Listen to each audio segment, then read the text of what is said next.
Hey everyone.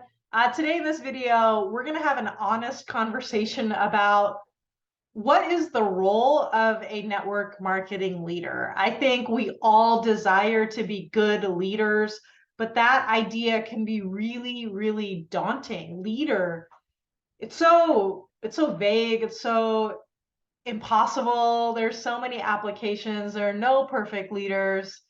But when we look at network marketing, I want you to stop thinking about like leader, right, which is so big, and look at the specific role of network marketing leader and almost look at it like, what are my job responsibilities? So if you were to do a corporate job, and I mean, I did a corporate job, so I was right in sales, and then I moved up and I was a sales manager. They actually have job requirements, things that you ought to be doing, and objectives that you're trying to meet. And so what I want to do today is I want to break that down for you so you can have more clarity. And I'm going to just tell you honestly, my biggest objective is that you are no longer fearful of inviting people to learn about how to earn income or free product, in essence, inviting them to join your team, because you're really clear on what is your role and what is not your role, and that you feel like, okay, to the best of my ability right now, I can do this. So we're going to focus on tools specific to network marketing leadership, and I think this is going to be really helpful for you. So I look at it and there's four different parts of being a network marketing leader. Number one, role model the compensation plan. Number two, encourage and share success stories. Number three, give clarity, like the next three things for them to do. And number four, support skill development by sharing resources. And all of these are with the caveat of asterisks, to the best of your ability at that time. Remember that everybody is an independent contractor. This is not a boss-employee relationship. So when you're inviting someone to know about the business, to earn money, whatever, you're an independent contractor contracted by the company, and they're contracted by the company. And part of your compensation plan is around, creating sales through team members, but their business, their success is ultimately their responsibility. And I think this relieves a lot of pressure. So if their success is their responsibility, you might be wondering, what then is my responsibility? So let's talk about that. Number one responsibility is we're going to role model the compensation plan. So your compensation plan is going to basically tell you what to spend the most amount of your time on. But no matter what compensation plan you're under, we know that the rules of the game, so to speak, are networking, enrolling, launching builders, and developing leaders. So you want to ask yourself, are my actions appropriate for the size of my team? Now, it's not this whole, I can't help you, I need to work my own business. There's like another way. But what happens for a lot of people is they go into management mode. And so they get a few team members. Now, all their time is spent helping those people to be successful. And then they're pulling away from the parts of their compensation plan that they're supposed to be doing. And so I think it's really, really important that you role model the compensation plan and set your own goals for enrolling and launching, regardless of how many team members you are, because they're going to, what's the saying? Do what you do, not what you say. So if you're telling people you need to enroll and recruit, but you're not doing that yourself in a network marketing model, your leadership is going to break down. So how do we prioritize your ability to role model without leaving everyone in the lurch? I think communication matters. So if you focus on three priorities at a time so that you don't overcommit yourself, how do I explain that to the team without looking like I'm being selfish and I don't care about them? So here's one idea, and here's some language for you.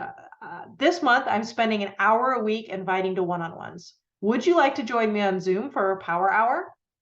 This is a couple things, right? You're role modeling that you're going to do outreach. You're including them in a resource that you have, your power hour. and they're going to work and they're more likely to take action.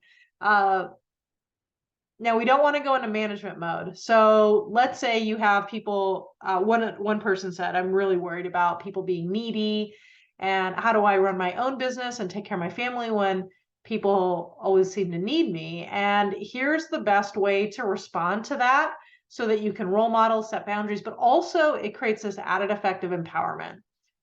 That's a great question. I'm in the middle of doing outreach now, and I really need to set up some appointments. I'll connect back with you at 4 p.m. when I'm done. What most people do, or poor leaders, they're gonna be like, yes, I will help you right now. What do you need? And it ends up becoming this big dramatic thing. And a lot of times, if you're just like, I am doing outreach, I'll connect back with you at a certain time. First, it signals they need to go to outreach too. Second, it gives them enough time to move into problem solving mode. They know you're going to help them, but then they're probably likely to actually try to help themselves. By 4 o'clock, they might not even need your help. And the other thing it does, it just sets really good boundaries. You're able to do some work. Now, another way to role model the compensation plan, and this is going to sound really controversial and harsh, and I don't mean it that way, but you cannot mentor inactive builders. And so what do we say if someone's not really active? They're not actively getting new customers, actively getting new builders, but they want to mentor with you. Here's some language that I think is helpful. It seems like right now you aren't in a great space to invite and set up appointments right now. The time you spend with me could be time that you spend inviting and enrolling. So let's revisit one-on-one mentoring if that makes sense in the future. If your team is large enough where you have group events, great. If you're not, maybe your company has group events or you can partner with someone. But one-on-one mentoring time really needs to be reserved for people that impact your compensation plan really, like, in a very significant way, or they're just really moving fast and they're doing a lot of action, they're getting great results. Most people spend the most amount of time with people getting the least results, least time with the people getting the most results, and that's a little bit backwards. The second part of the role is to encourage. So here's a few ways to think about this. First, you want to recognize character and behavior versus just results only. And so here's some language around that. I want to recognize Jill for showing up the power hour every week for the past 4 weeks. I really admire her dedication, and she was able to sign up 5 new customers and 1 new builder as a result. So this recognizes her character and her behaviors and links them to the results instead of just, hey, Jill, you did 5, you're awesome. That doesn't really encourage other people or encourage Jill to do the things that created the 5 moments. The second part of encouraging is share success stories. I just heard from Sally. She just signed up a new builder. If Sally can do it, you can do it too. And that last part's important. If so-and-so can do it, you can do it too. If you just say, oh, Sally signed up a new builder, they're going to start to go into compare and despair. But that encouragement piece is that if she can do it, you can do it too. You can also interview successful people and ask them, what did you do to create that success? It's really, really powerful when they give the simple answers and it's from them instead of from you. The third way to encourage people is to normalize challenges. Some of the most encouraging things my coach has said to me have nothing, they're not brilliant insights, or it's like, I'm struggling with this. And she's like, yeah, I'm struggling with that too.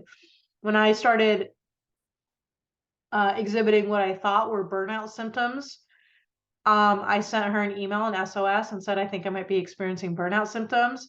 And she responded with, oh my gosh, I've totally been there multiple times. Here's a protocol. But the thing that really helped me wasn't, here's the protocol. It was like a, me too. A lot of times, the last time I started doing this was 2 months ago. And it made me feel like, oh, I can still be a leader. I can still be helpful. I can still provide value while working through these burnout symptoms. And that normalization was really way more encouraging than the actions that she gave me. The third part of your role as leader is to give clarity. Now, we do want to gain agreements first. So asking them, would you like help with that? Would you like my take on that? Always ask before giving advice. And when you're starting new builders, use the milestone method. Give them the next action to take and only give them resources for that action. Because if you give them everything, things become really, really muddy. So here's some language. The next step is to set up a time to gather your top 3 to 5 people that might want to do the business as well, because it's way more fun when you have someone you're with, sort of like joining the gym. How does that sound? Or the next step for you is to attend this corporate event on nutrition, because then you'll be able to have more energy and hopefully less avoidable health issues. How does that sound? Right? So driving them to the next action in a list of milestones is really helpful, instead of it being like, do the business, let's do all the things at once. Now, the fourth part of the role of the network marketing leader is to share resources. So you may have heard this concept of being duplicatable. I have found that it's really difficult to just straight be duplicatable. We all have different strengths. We all have different backgrounds. We all have different networks. We all have different interests, things that bring us joy. And so how on earth can one human, like I have kids who came out of me and they have half my DNA, but they're still not duplicates of me. So how does that work? Well, the way it works is to share resources that can be easily used. So when I was a direct sales rep and leader with Cutco, we had like the training manual that we used to train people that was written out. So I could take it and I could read it. The first step, the most important step for duplication, is just shareable outlines for sales, recruiting, and retention. Most people don't even have this first step, and that makes duplication really, really hard. So if you're, doing a one-on-one or teaching an event or whatever, keep the recording, send it to get it transcribed even. And that way, when you have new people coming on, because you're role modeling the business, you're going to be gathering these resources as you start to see success. And then you can say, here are the outlines I made for my presentations. Would you like a copy to give you a head start? Now, resources can also be Facebook groups or webinars. And so basically the idea is, once you figure it out for your business, role modeling, it starts to become open sourcing. And that's what starts to make things duplicatable. You go to a vendor event, you figure it out, you write down some language so that you can do better at it. And then you turn it into an outline. So the next time someone on your team has a vendor event, you can say, would you like my outlines? I'm happy to share them. Even if you don't type them out, even if you take pictures of stuff, it is still a great head start for an independent contractor who doesn't have to start from scratch. Now, to sum up, there are 4 parts to your role as a leader, as a network marketing leader, not like leadership as a whole. Number 1, what we want to do is we want to role model the compensation plan. Number 2, we want to give encouragement through sharing success stories. Number 3, we want to give clarity on the next step for the person if you know it. If you don't know the next step, then we want to recommend that they go somewhere where they can get it. And number 4, we want to share resources. And all of these things we are doing to the best of our ability at that time. I've been coaching for 7 years, and I'm better at coaching now than I was 7 years ago, but that doesn't mean I was not great then. I think what's really helpful is to not overpromise when it comes to leadership. Don't overpromise things like, I'll help you be successful, I'll work just as hard as you are. Just don't promise those. If all you do is promise your new builder, here's what I can help you with. I will be a good role model. I will be happy to encourage you, give you clarity, share resources to the best of my ability at that time. I provide some one-on-one or group mentoring for the most motivated people on my team, if you're worried about that. But if you're worried that you're not like perfect as a leader, I remember seeing this quote a long time ago by Angela Lim. I saw that you were perfect and I loved you, and I saw that you weren't perfect and I loved you more. There are some people that are going to be attracted to leaders like top-down type leadership, like, oh, they know what they're talking about, I want to follow them to speed it up. And there's other people who are going to be like, I just want to walk with you. When it comes to leadership, we just need to be like one step ahead of people. And if they start to bypass you, that's all good. At least you gave them a shot. And if they become like better than you, which I think what people are worried about, then they can find different resources and it's okay.